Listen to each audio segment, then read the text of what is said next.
ఈరోజు మనం గోంగూర చికెన్ చేసుకోబోతున్నాం. ఇది మా టెర్రస్ గార్డెన్లో కాసిన గోంగూర, చాలా ఫ్రెష్గా ఉంది కదా. ఇది సుమారుగా 2 కట్టలండి.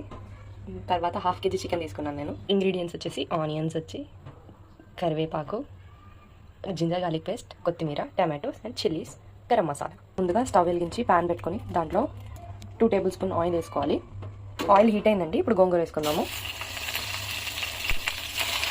పోయిందని పక్కన పెట్టుకుందాం. ఇంకా స్టవ్ వెలిగించి మనం కుండ పెట్టుకున్నామండి. కుండలో చేసుకుందాం చికెన్. ఇప్పుడు కుండ వేడెక్కిందండి. మనం 2 టేబుల్ స్పూన్ ఆయిల్ వేసుకుందాం. బిర్యానీ ఆకు వేసుకుందామండి.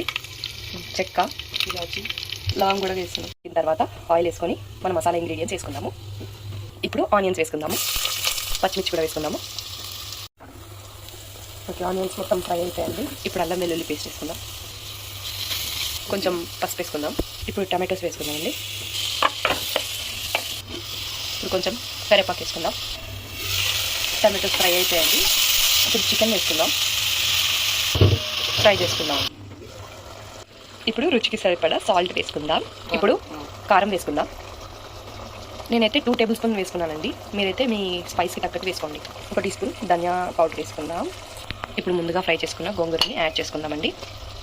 ఓకే అండి, ఆల్మోస్ట్ ఉడికిపోయింది. ఇప్పుడు మనం కొత్తిమీర వేసుకొని స్టవ్ ఆఫ్ చేసుకుందాం. గోంగూర చికెన్ రెడీ అయిపోయిందండి. మీరు కూడా ట్రై చేసి ఎలా ఉందో కామెంట్ బాక్స్లో కామెంట్ చేయండి.